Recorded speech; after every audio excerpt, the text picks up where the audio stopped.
Elhamdülillah, hammadin g'olib, madhiyaga loyiq Allohga, u Allohning ulug'ligi, sifatlarining komilligi va saltanatining buyukligiga loyiq bo'lgan ravishda hamd sana bo'lsin.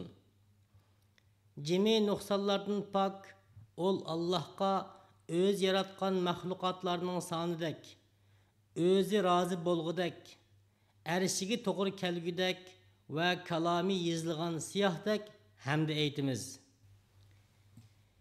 Yegana ol Allohdan boshqa Allohning yo'qligiga, uningga hamd aytquchining fazilatini e'tirof qilg'uchining guvohlik beramiz. Yana guvohlik berimizki, Sayyidimiz ve Peygamberimiz Muhammed Aleyhisselam Allah'ның bendisi ve Resuludur. Durud ve salam Allah'ның Peygamberi ve bendisi bolgan ol zatqa, o zatның ail tavabatlarga, şükür kılgıcı, hamd etkuchi sahabelerge ve kıyametkiçe o zatның doğru yoluga ergeşkenlerge bolsun. Sözümüz kelsek, ey Allah'ның bendileri, özümge ve sizlerge Allah'tan korkuşunu ve Allah'a hamd eytishni tavsiye kılımın.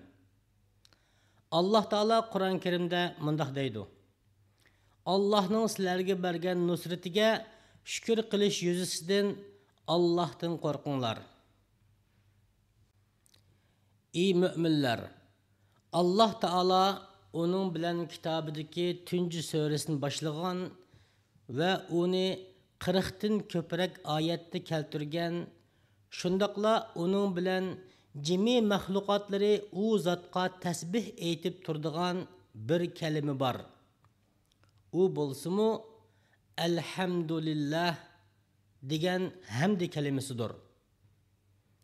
O yaxşı görüş ve ulug'lash bilan Allohga bütün kamalatni iqror qilishni, har qanday holatda Allohga madhiya o'qishni maqsad qiladigan ulug' bir so'zdir. Bu so'zni mu'minlar qiyinchilik, xushallik, musibatga yo'liqqan ve paravan yaşagan hamma holatlarda bir Allohdan boshqa iloh yo'q, bütün padişahlık ve bütün hamd-ı sana onunğa xasdır dep aytqan.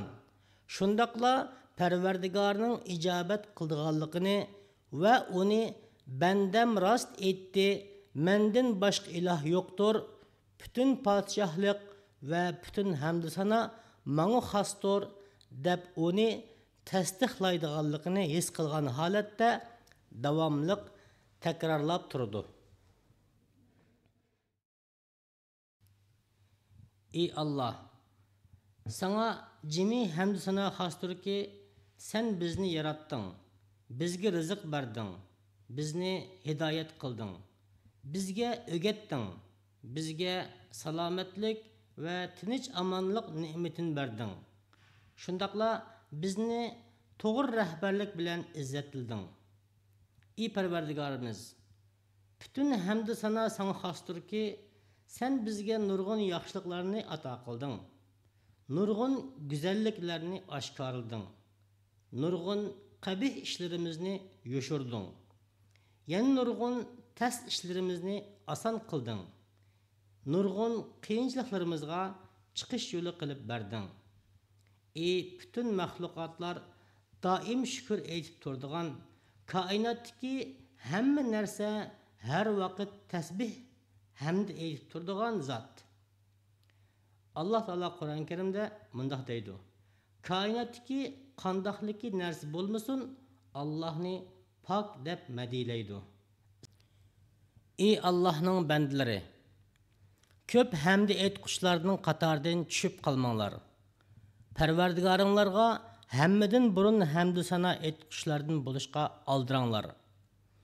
Perverdigarыңlarga ol Allah'ның hürmetlik periştleri hamd aytqandek hamd aytinglar. Qur'onda periştlerning Perverdigariga tasbih aytgan, hamd aytgan holda erishning cho'risini o'rab turganligini ko'rsan. deb kelgan. Yana Allohning payg'ambarlari, Allohning durud salomlari ularga bo'lsin, hamda aytgandek hamda aytinglar. Ular bo'lsa Qur'onda kelgandagidek jimi hamdu sana bizni nurg'un bandalardan ortiq qilgan Alloh xosdir deydi. Ey Allohning bandasi, atiganda uyqungdan uyg'onganingda bütün hamdu sana mening badanimni salomat qilgan, menga ruhimni qaytarib bergan va menga o'zini zikr qilishimga ruxsat qilgan Alloh xosdir deb hamda aytish bilan yangi kuningni boshlagin. Payg'ambarimiz va habibimiz mushundaq qilishimizni tavsiya qilgandir.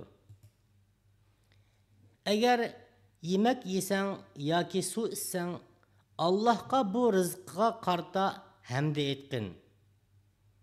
Payg'ambarimizning hadisda shundoq kelgan.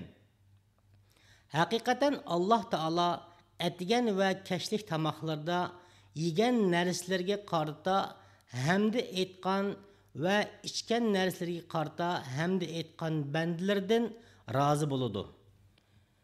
Allohga sana bu rizqni bo'ysundirib berganligiga va sana sen manfaatlanayotgan tan saqliq ne'matini berganligiga qarata hamda aytqin. Qanchalagan baylar borki, ulardan bu ne'mat tortib olingandir. Qanchalagan kambag'allar borki, buningdan mahrumdir. Agar yangi kiyim kiysang, ey Alloh, bütün hamdu sana sana xosdir.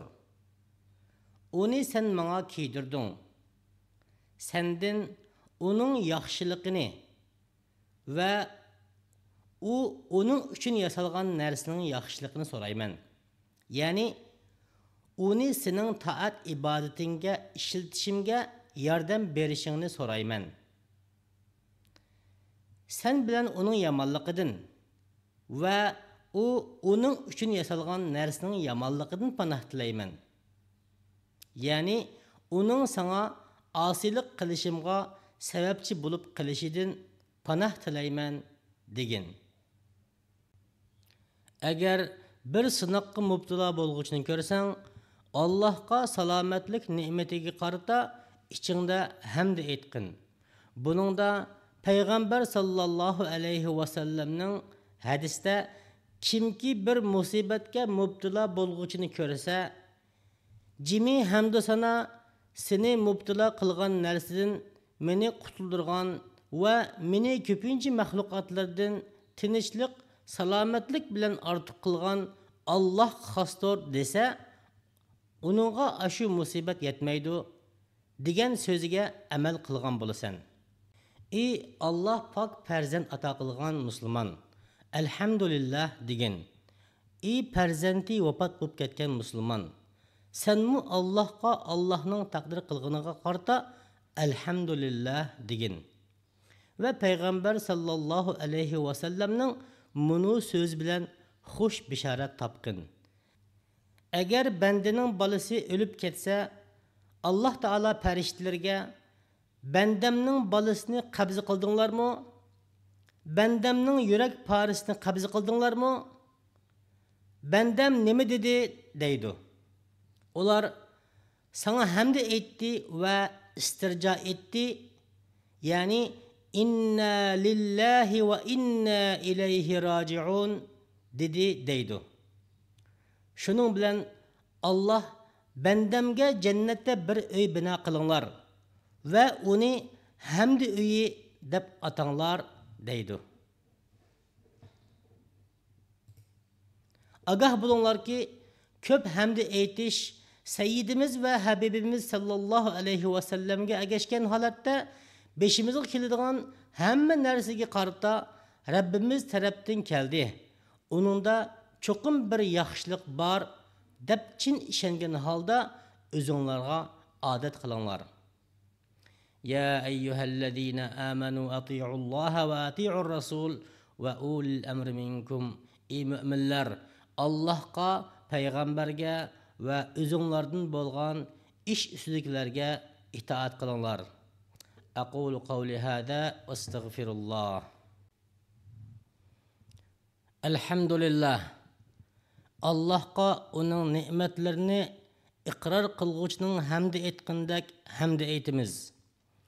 Durud va salom payg'ambarlarning oxirgisi bo'lgan Muhammad alayhisalomga, u zotning oil tavobatlariga, yaxshi ko'rgan sahobalarga va u zotning to'g'ri yo'liga ergashganlarga bo'lsin. Sözümüz kelsak, ey müminler, Allah'ның ne'matlariga qarta ko'p hamd aytinglar ve Allah'ның fazil merhameti ve texmo ko'p ata qildiganligi bilan xush bisharat belinglar. Allah bunun qarta ne'matimga shukr qilsanglar, uni texmo ziyoda qilaman deb va'da qilgandir. Parvardigoringlarga hamd aytish bilan gunohlaringlar mağfiret qilindi. Yaxşılıqlarınlar hassilindi ve kıyamet günü yaxşı ameller qo'yiladigan tarazanlar ağır buludu. Resulullah sallallahu aleyhi ve sellem elhamdülillah degan söz tarazını toşquzudu degan. Bundaq bo'lishi bu kelimenin qadr qimmatinin büyük bo'lganligi, fazlining cho'ng bo'lganligi ve ecrinin katta bo'lganligi uchundir. Shuning uchun ey Allohning bandalari, bu mübarek sözni ko'p o'qinglar. Shundala qiyomat kuni bu so'zning sababi bilan eng baxtli kishi bo'lasizlar. Rasululloh sallallohu alayhi va sallam haqiqatan qiyomat kuni Allohning bandalarining eng afzali dunyodagi chog'larda ko'p hamd aytquchilardir degan. Ular yana Parvardigorning jannatiga boshqalardan burun kirguchilardir. Bu haqda Payg'ambar sallallohu alayhi va sallam jannatga hammadan burun chaqirildiganlar Allohga xushalliq chaqlardimi, qiyinchilik chaqlardimi hamd aytib turadigan ko'p hamd aytquchilardir degan. Ey Allohning bandalari, Rasululloh sallallohu alayhi va sallam aytadiki, duoning afzali elhamdülillah'dır. Elhamdülillah adada ma xalaq, velhamdülillah mil'a ma xalaq, velhamdülillah adada ma fil ardı ve sema, velhamdülillah mil'a ma fil ardı ve sema, velhamdülillah adada ma ahsa kitabuhu, velhamdülillah mil'a ma ahsa kitabuhu, velhamdülillah adada kulli şey, velhamdülillah mil'a kulli şey. Yani Allah yaratgan narsalarning barobarida Allohga hamd aytaman. Allah yaratgan narsalar to'shquchilik, Allohga hamd aytaman. Osmon zimindagi narsalarning barobarida Allohga hamd aytaman. Osmon zimindagi narsalar to'shquchilik, Allohga hamd aytaman. Allah'ның kitabı Lavhul Mahfuz öz içiga olgan narsaning barobarida Allohga hamd aytaman. Allah'ның kitabı Lavhul Mahfuz to'shquchilik, Allohga hamd aytaman. Hamma narsaning barobarida Allohga hamd aytaman. Hamma narsa to'shquchilik, Allohga hamd aytaman. Ey Allah, Seyyidimiz Muhammed Aleyhisselam'a, o zatның ail tavabatıga ve hem sahabelerge durud ve salam yollığın. Ey Allah, Hazret Ebu Bekir, Ömer, Osman, Ali'din ve barlık sahabe kiramlardan razı bolğın. Ey Allah, bizni sana iman etkuçi, sana ibadet kılguçi, senin tarafıngi qaytkuçi ve ata-anamızga yaxşılık qılğuçlarının qatardan qılğın. Ular bizni kichikligimizda tarbiyalagendek, ularga rahim qılğın. Ey rahim qılğuçlarning eng rahim qılğuchisi bo'lgan zot. Ey Allah, davlatimizga muqimlikni davomlashtirgin. Bizga salomatlik ne'matingni to'liq qilib bergin. Rizqlarimizni kengri qilgin va bizga ayollarimiz, bolalarimiz da berkat bergin. Ey Parvardigarimiz, bizga biz sendan so'ragan yaxshiliklarning hammasini bergin va biz sendan so'rab bo'lolmagan yaxshiliklarga bizni yetkizgin. Sen haqiqatan ko'p berguchi zotdirsan. Ey Allah, davlat raisi Şeyh Muhammed ibn Zayedni, o'rinbosarlarini, davlat hokimlari bo'lgan qarindoshlarni va vali ahdisni sen yaxshi ko'rdigan va sen rozi bo'ldigan ishlarga muvaffaq qilgin. Ey Allah, Şeyh Zayed, Şeyh Rashid va boshqa davlatni ta'sis qilgan rahbarlarga rahim qilgin. Ularni fazling bilan kangri jannating kirgizgin va shahidlarimizga rahmat, mag'firat qilgin. Ey Allah, musulmon er, musulmon ayollarga, mümin er, mümin ayollarga, ularning ichidagi hayotlarga va o'lib ketganlarga hammasiga rahim qilgin. Ey Allah, bizga yomg'ir yog'dirib bergin. Bizni ümidsizlanishlardan qilmagin. Ey Allah, bizga yomg'ir yog'dirib bergin. Ey Allah, bizga yomg'ir yog'dirib bergin.